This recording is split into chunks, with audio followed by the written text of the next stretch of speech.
Assalamualaikum warahmatullahi wabarakatuh. Selamat sore teman-teman semuanya.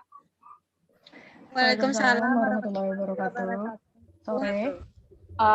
Terima kasih sebelumnya kepada teman-teman yang telah hadir di Zoom meeting kali ini.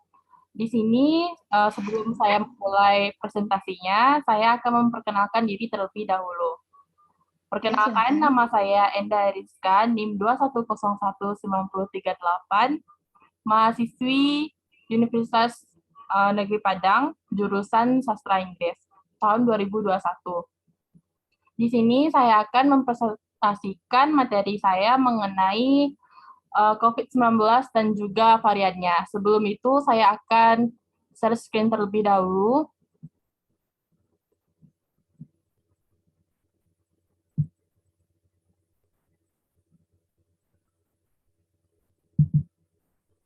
Apa sudah terlihat? Sudah. Sudah.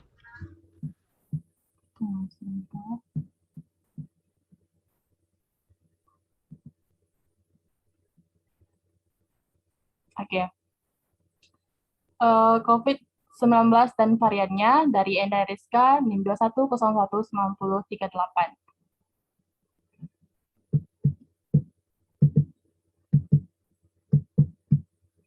Virus COVID-19 atau yang bisa kita kenal sebagai corona. COVID-19 atau corona merupakan satu virus baru yang cara penularannya yaitu dari sistem pernafasan atau melalui udara. Virus ini pertama kali ditemukan pada Desember tahun 2019 lalu, tepatnya yaitu di Wuhan, China. Sedangkan COVID-19 pertama kali masuk di Indonesia yaitu pada hari Senin tanggal 2 Maret tahun 2020 yang dibawa oleh 2 orang, ibu dan anak, yang tepatnya yaitu di Depok.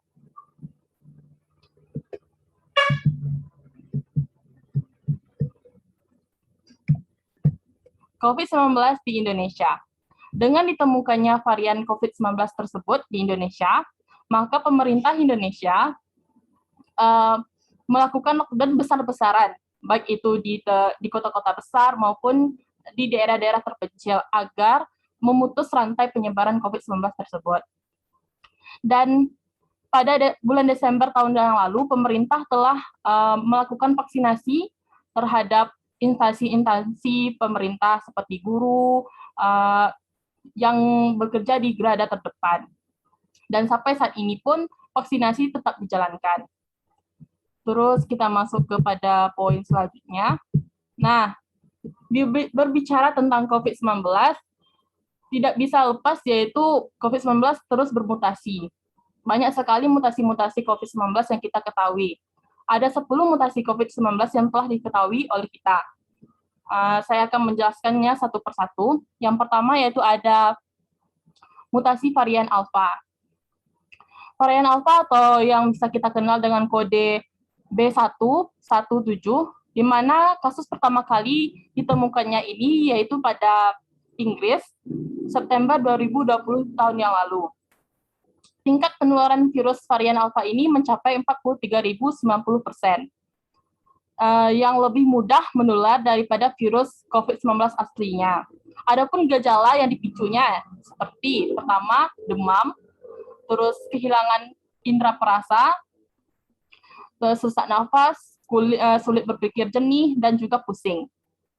Itu merupakan salah satu gejala dari varian Alpha. Dan kemudian ada varian Beta.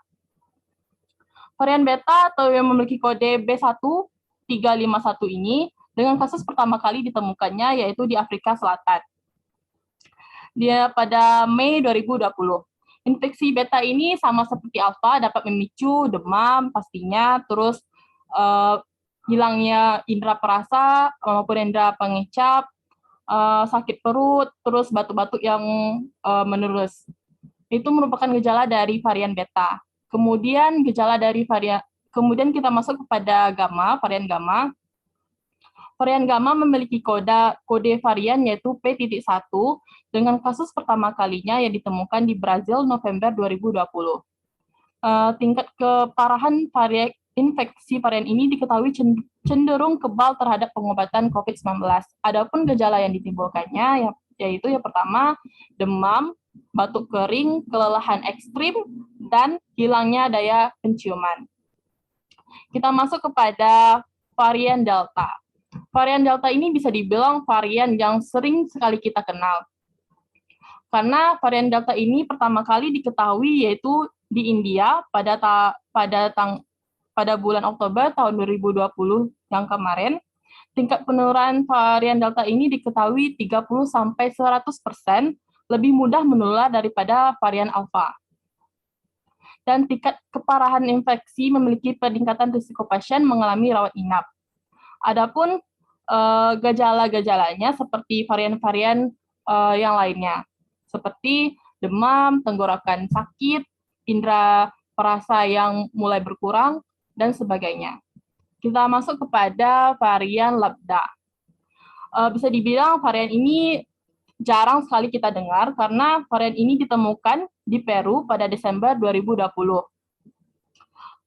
Gejala varian Lambda ini sebenarnya tidak jauh berbeda dengan gejala virus corona awal.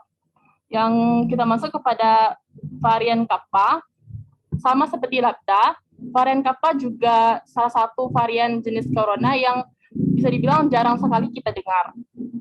Infeksinya pun sama seperti virus-virus varian corona lainnya. Kita masuk kepada varian Eta. Varian Eta ini ditemukan pertama kali pada Desember 2020 di Inggris atau Nigeria, Afrika Barat. WHO menggolongkan Eta ini sebagai varian intracell atau fall, di mana gejala-gejalanya dapat diketahui memiliki ciri infeksi corona seperti suhu tubuh yang tinggi, terus batuk yang terus-menerus, kehilangan atau perubahan indera penciuman atau pengecapan. Terus kita masuk kepada varian Lota. Varian Lota ini adalah varian yang pertama kali ditemukan di New York pada November 2020. Peneliti dalam studi ini berasal dari New York City Department of Health dan Mental Hygiene in Mailman School of Public Health mengatakan, dalam temuan mereka, varian Lota memiliki kemampuan menular yang jauh lebih tinggi dibandingkan varian SARS-CoV-2. Gejala-gejalanya pun sama seperti varian-varian yang lainnya. Kita masuk kepada varian Mu, yaitu varian yang pertama kali ditemukan pada Kolombia Januari 2021 kemarin. Dalam situs resmi National Health Service atau NHS mengatakan, Mu memiliki gejala yang sama dengan semua jenis virus corona lainnya, seperti demam, batuk yang secara terus-menerus, kemudian perubahan dalam indera pengecap maupun indera perasa. Nah, virus yang baru-baru ini kita dengar yaitu ada virus varian corona Omicron. Varian corona Omicron ini pertama kali ditemukan di Afrika Selatan. Lebih tepatnya pada November 2021 ini. Salah satu dokter dari Afrika Selatan, penemu varian Omicron ini bernama Ageligu Gozde, mengatakan 7 pasien COVID-19 varian Omicron di kliniknya memiliki gejala yang berbeda dengan varian Delta. Nah, itu tadi penjelasan saya tentang 10 varian COVID-19 yang terbaru. Lalu, bagaimana cara pemerintah Indonesia dalam menangani COVID tersebut? Ada beberapa cara pemerintah dalam menangani COVID-19 tersebut. Salah satunya yang sering kita dianjurkan yaitu menerapkan 5M. Lalu apa saja sih 5M itu? Yang pertama, mencuci tangan. Mencuci tangan diwajibkan 20 detik. Setiap minimalnya itu 20 detik. Agar virus corona tersebut mati. Yang kedua yaitu memakai masker. Jadi pemerintah mewajibkan kita memakai masker baik itu dalam luar lingkungan maupun di dalam ruangan. Yang ketiga yaitu menjaga jarak. Menjaga jarak ini diwajibkan minimalnya itu 1 meter dari antara kita dengan orang lainnya. Dan yang keempat yaitu menghindari kerumunan. Dan yang kelima, mengurangi mobilitas. Apabila tidak ada kebutuhan yang mendesak, diwajibkan kita untuk tinggal atau menetap di rumah saja. Karena virus infeksi dari COVID-19 ini sangat cepat dan juga mudah sekali untuk menginfeksi orang lain. Oleh karena itu, lebih baik kita mengurangi mobilitas kita agar tidak terjangkit COVID-19 tersebut. Selain 5M, pemerintah juga mengadakan vaksinasi. Dengan adanya varian baru COVID-19 ini, membuat pemerintah dengan cepat mengupayakan seluruh masyarakat di Indonesia khususnya dapat divaksinasi segera agar memiliki antibodi dari virus COVID-19 ini. Nah, cukup sekian presentasi saya mengenai COVID-19 dan juga variasinya. Kita sebagai mahasiswa seharusnya memiliki pengaruh terhadap masyarakat untuk segera melakukan vaksinasi dan juga menerapkan 5M tersebut agar Indonesia kembali pulih dari bencana ataupun wabah COVID-19 ini.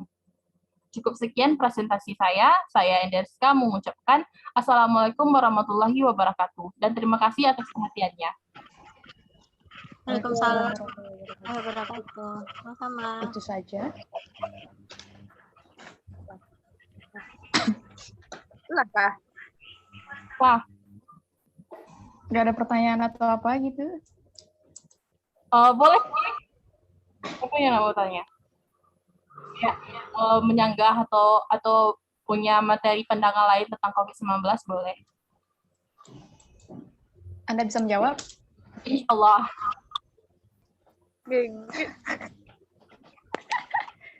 Saya rasa, Enggak. baiklah, saya Olda Deverta Septima. Enggak. Saya Ini cuma saya mau nanya. menanggapi presentasi Siapa sih? tentang COVID ini. Menurut saya penyampaian Saudari Endah Heriska cukup jelas, materinya juga bagus, dan semuanya mudah dipahami. Sehingga saya bisa mengerti tentang jenis-jenis COVID-19 dari awal sampai saat ini. Terima kasih atas materinya, Saudari Endah Heriska. Terima kasih kepada Olda Deverta. Selanjutnya, apakah ada teman-teman yang ingin memberikan pendapatnya atau juga memberikan kritik ataupun sarannya terhadap saya? Silahkan, saya berikan Nggak ada waktu. pertanyaan. Ya? Afifah, Nggak ada pertanyaan. oh boleh. Kalau untuk Enggak, saya cuma mau nanya. ya. Itu kan tadi Anda menyebutkan kalau gejala alfa sama beta itu sama. Jadi gimana kita bisa tahu kita dapat varian yang mana gitu, alfa atau beta gitu? Gitu aja sih. Terima kasih atas pertanyaannya. Secara spesifik karena saya juga bukan orang ahlinya, di sini saya mendapatkan sumber yang mengatakan bahwa memang varian delta maupun alfa itu sangat sulit untuk dibedakan. Mungkin ada beberapa tahap ataupun tesnya yang bisa membedakannya.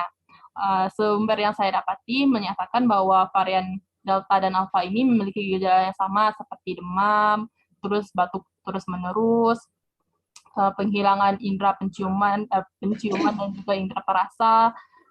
Bisa dibilang mereka memiliki satu ciri-ciri yang sama, tapi yang membedakannya ini yang saya tidak terlalu tahu juga. Mungkin apakah lamanya ataupun sebagainya saya juga tidak tahu karena saya juga tidak ahlinya juga di situ gitu.